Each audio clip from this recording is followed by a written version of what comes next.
Hi friends, अनआईओएस DElEd के जो candidates हैं उनको वर्ष 2019, 20, 21 और अभी जो वर्तमान में चल रहा है 2022 अभी तक काफ़ी संघर्ष करना पड़ रहा है और दिक्कतों का सामना करना पड़ रहा है और जूझना पड़ रहा है। वर्ष 2019 में भी कुछ अनआईओएस के जो कैंडिडेट्स हैं उनके द्वारा अप्लाई किया गया था उत्तराखंड प्राथमिक शिक्षक भर्ती में, और इसके अलावा वर्ष 2020 और 21 में भी अप्लाई किया गया है। तो फ्रेंड्स, जैसा कि आप जानते हैं कि वर्ष 2020 में जब शिक्षा विभाग के द्वारा एक जियो जारी किया गया था, आदेश निकाला गया था कि अनआईओएस से डीएलएड किए हुए कैंडिडेट भी उत्तराखंड प्राथमिक शिक्षक भर्ती में शामिल हो सकते हैं। तो कुछ ही समय के बाद जो हमारे पूर्व शिक्षा मंत्री हैं अरविंद पांडे जी, उनके द्वारा इस जियो को निरस्त कर दिया गया था। तो यहीं से एनआईओएस डीएलएड वालों को कोर्ट जाने के लिए विवश होना पड़ा।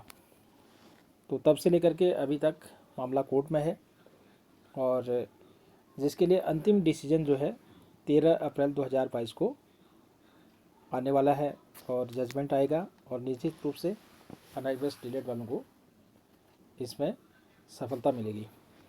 तो फ्रेंड्स, अब हम बात करें कि कुछ लोगों के द्वारा ये कहना है कि बीएड वालों के द्वारा कैसे एनआईओएस से डीएलएड किया गया।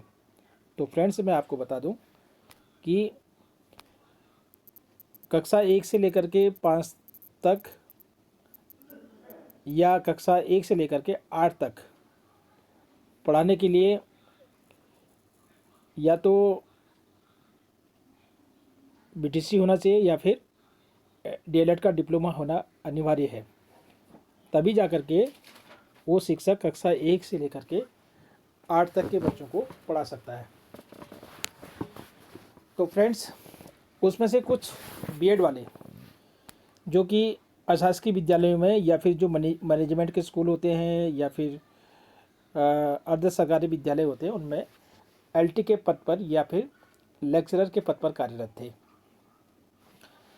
तो वहाँ पर वो लोग अस्थायी तौर पर टीचिंग कर रहे थे, टेम्परेरी तौर पर। वो वहाँ पर कोई स्थायी या परमानेंट टीचर नहीं थे। तो उत्तराखंड सरकार के द्वारा और शिक्षा विभाग के माध्यम से सभी प्राइवेट स्कूलों में और इसके अलावा अशासकीय विद्यालयों में जो मैनेजमेंट के स्कूल थे उनमें एक सर्कुलर दिया गया और प्रोस्पेक्टस दिया गया कि जो भी आपके विद्यालय में अनट्रेन्ड टीचर हैं, अगर एनआईओएस से डीएलएड करना चाहते हैं तो वो इसके लिए अप्लाई कर सकते हैं। तो जैसे ही वो सर्कुलर उन इंटर कॉलेजों में पहुँचे या उन प्राइवेट स्कूलों में पहुँचे तो वहाँ के प्रधानाचार्य के द्वारा और सभी टीचरों को इसके बारे में अवगत कराया गया और कुछ टीचरों ने जो कि बीएड थे उनके द्वारा अप्लाई किया गया एनआईओएस से डीएलएड करने के लिए और बाकायदा इसके लिए विद्यालय के प्रधानाचार्य के द्वारा फॉर्म को वेरीफाई करा गया और यूडाइस कोड विद्यालय का गया है, उसमें स्कूल के प्रधानाचार्य जी के द्वारा अनुमति प्रदान की गई है। तत्पश्चात उस फॉर्म को एनआईओएस डिपार्टमेंट को भेज दिया गया और इसके लिए बीच बीच में जांचें होती रही, क्योंकि वो सेवारत प्रशिक्षण था। उस समय जो टीचर विद्यालय में टीचिंग कर रहा था तो उसका वेरिफिकेशन हुआ और समय समय पर उसकी जांच भी होती रही। तो इस प्रकार से बीएड वालों के द्वारा एनआईओएस के माध्यम से डीएलएड का डिप्लोमा किया जा रहा था। तो लगभग 1 साल का समय हो गया था। तो उसके बाद कुछ बीएड वालों को लगा कि उनको भी इस प्रशिक्षण को करना चाहिए था, क्योंकि पहले उनको इसके बारे में जानकारी नहीं थी। जिन लोगों को जानकारी थी तो उन बीएड वालों ने एनआईवीएस से डीएलएड करने के लिए अप्लाई किया, और कुछ लोगों ने अप्लाई करने के बाद भी उसमें से फ़ीस वापस ले ली या फिर ट्रेनिंग प्राप्त नहीं की। तो उनको बाद में समझ आई कि हमें भी इस डिप्लोमा को कर लेना चाहिए। तो स्पेशली उन्होंने रिक्वेस्ट की, क्योंकि 1 साल का ट्रेनिंग का समय हो चुका था, तो इसके बीच में उन लोगों को एडमिशन दे पाना संभव नहीं था।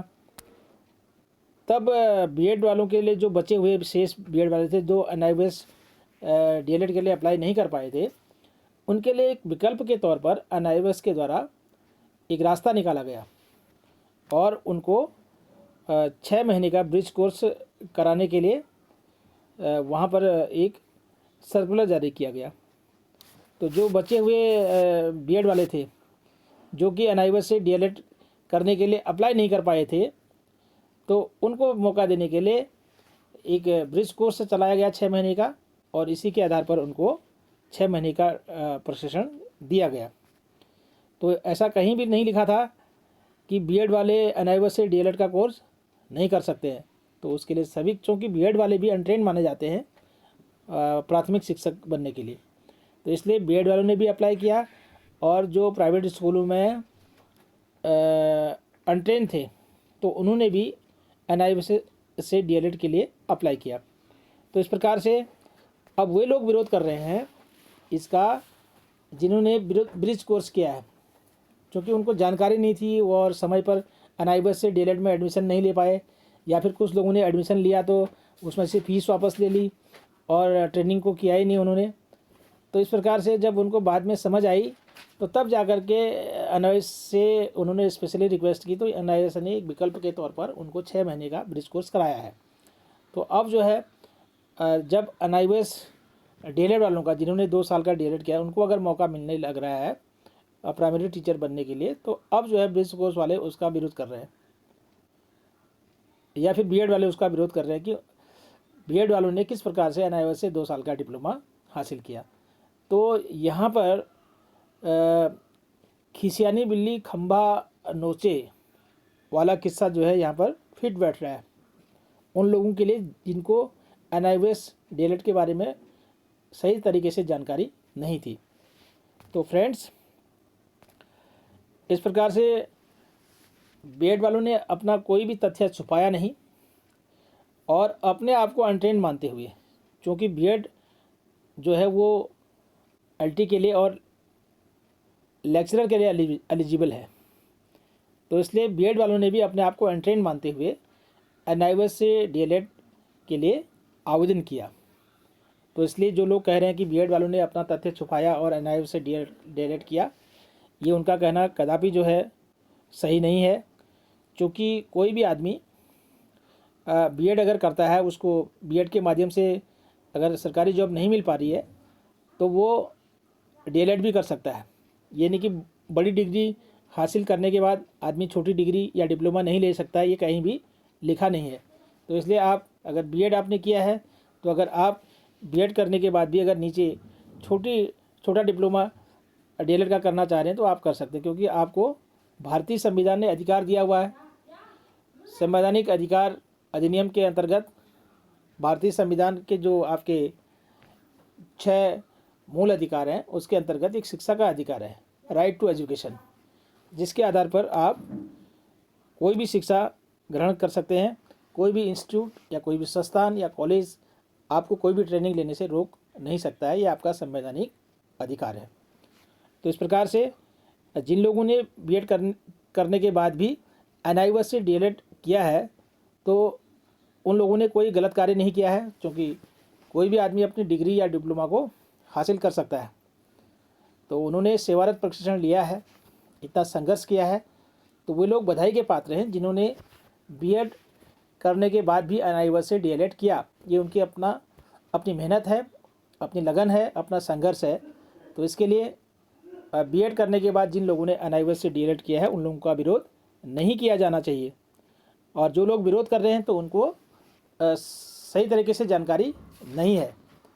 तो इसलिए मैं सभी जो कैंडिडेट्स हैं उनसे यही कहना चाहूँगा कि आप कदापि न घबराएं, और जिन लोगों ने बीएड करने के बाद एनआईओएस से डीएलएड किया है वे लोग बधाई के पात्र हैं कि उन्होंने एक्स्ट्रा मेहनत से जो है इस डिप्लोमा को प्राप्त किया है। और क्योंकि बीएड वालों ने अपने आप को अनट्रेंड माना है और प्राइमरी शिक्षक बनने के लिए, क्योंकि जो प्राइमरी का जो शिक्षक होता है वो या तो बीटीसी होना चाहिए या फिर डीएलएड होना चाहिए, और ये मैं आपको बार बार बता चुका हूँ। तो इसलिए जो बीएड वाले हैं वो भी अनट्रेंड हैं प्राइमरी टीचर के लिए, इसलिए उन्होंने एनआईओएस से डीएलएड किया 2 साल का। तो इस प्रकार से बीएड वालों ने कोई अपना तथ्य छुपाया नहीं है, और ये जानबूझ करके इसमें उलझन पैदा करने के लिए, इस प्रकार से ये दिमाग में व्यवधान पैदा करने के लिए इस प्रकार की गलत अफवाहें यहाँ पर चलाई जा रही है।